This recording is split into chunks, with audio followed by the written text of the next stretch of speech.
Hello out there in YouTube land, everybody. Yay, hello YouTube land.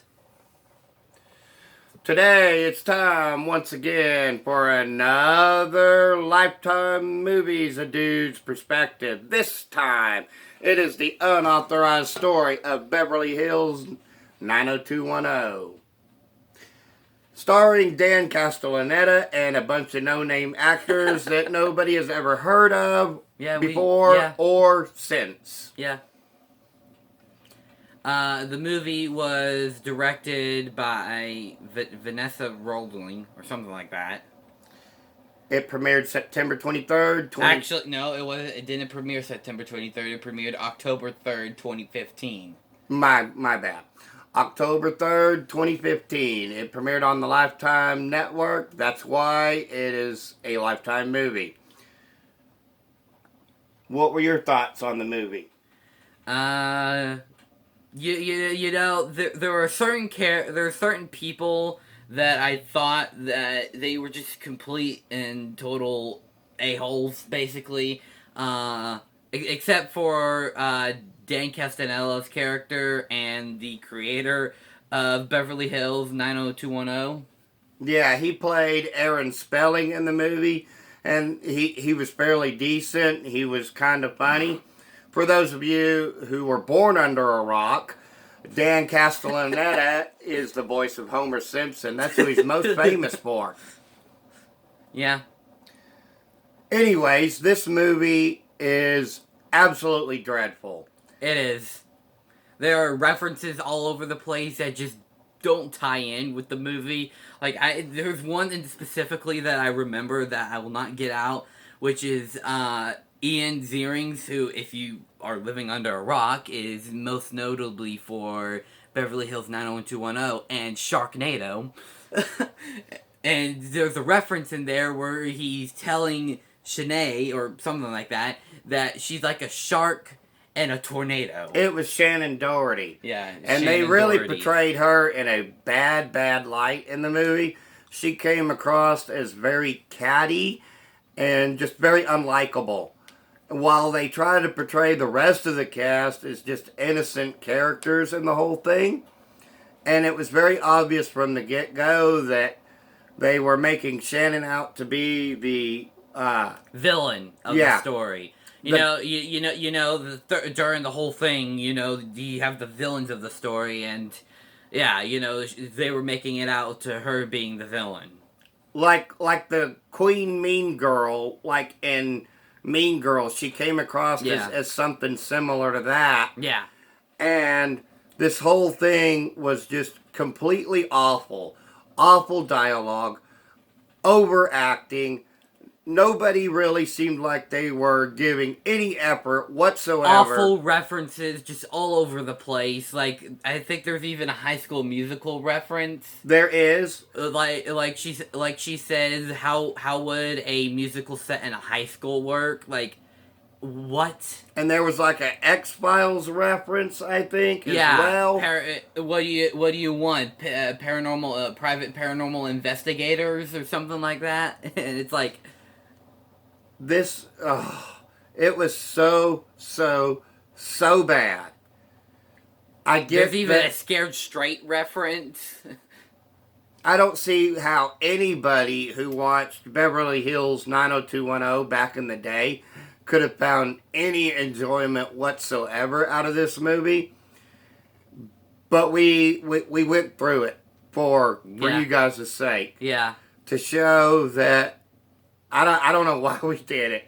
I guess we're just a couple of idiots, really. Yeah, to have sat through that for no apparent reason whatsoever, other than for you guys' enjoyment. You know, the characters on the movie, you know, most of the actors went in to go into some pretty big roles. You know, Luke Perry, and a lot of other actors. You know, Ian, Sharknado. Yeah. And Aaron Spelling, of course, produced many more TV series after Beverly Hills 90210. And it showed that, like, everybody was making out with everybody. Yeah. And I don't know if that was actually true or not, but I don't really know why we needed that kind of sensationalization as well, but apparently they felt that it was necessary. Uh, I also read that there was an article concerning Luke Perry who compared the relevance of the movie and his work on 90210 to third grade. Meaning you don't think about third grade, so why would he think about that when he has done so many other projects since then? Yeah, like with they just recently did a I can't say it. They just recently did a reboot of the show, and Luke Perry was not involved because of his work on Riverdale. That's true. That's true as well. And it was shortly before Luke Perry died. R.I.P. Rest his soul. Yeah. He was a good actor who didn't get the proper respect that he deserved. But that's a whole other tangent altogether. We're talking about this movie. Yeah. It was bad on so many levels, and not really on so bad that it's good type of thing. It was just, I guess, put out there just for the sake of capitalizing on it may have been capitalizing on the reboots that was in the works at the time. And there's like a bunch of different movies, like the unauthorized story of like Beverly Hills 90210, and like the unauthorized story of Saved by the Bell and Full Which House. we will get crap. into the Saved by the Bell. We will, but we have to buy the stupid thing. Yeah, and we'll get into the Full House movie too eventually. Yeah, we have to buy the stupid movie. And so I'm thinking, who the heck would buy the unauthorized Saved by the Bell story? Like, who would do that? What idiot would do that? Us. For your own pleasure and amusement, to see the pain that we will go through, just to entertain our small audience of one at the time. Shout out to our subscriber, Frankie. Hey there, buddy. Hey, Uncle Frankie. And thanks for the other 5 people who viewed our YouTube video. For the first one, we got 6 right now. So, yay, thanks. But of course, if you do happen to like that movie, that's great. You're entitled to your own opinion. We're just a couple of idiots with a cell phone camera. But this is just entirely subjective. But my goodness, how bad was that thing? Yep.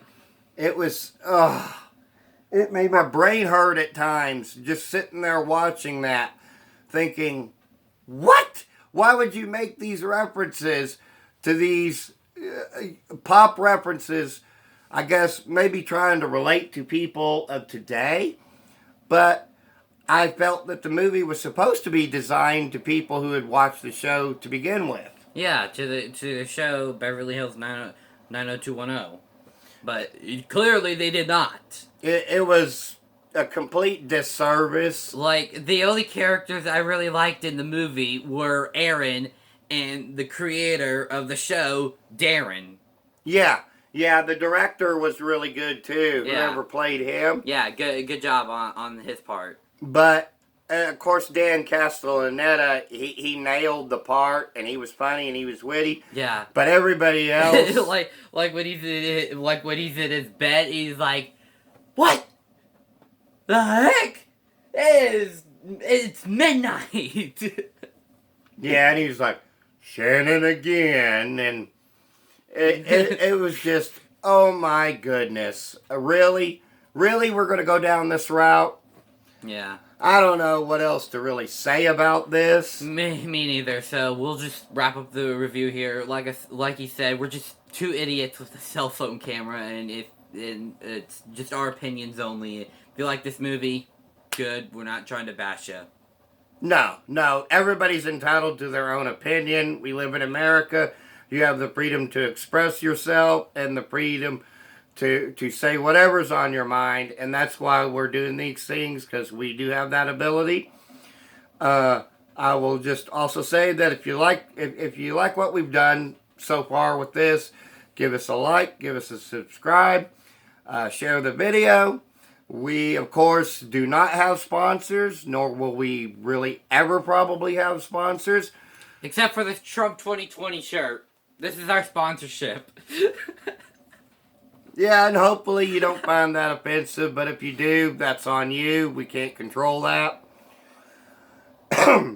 Anyways, once again, just to wrap this up, these are the ramblings of two idiots with a cell phone camera. And we'll see you guys next time. Bye. Bye.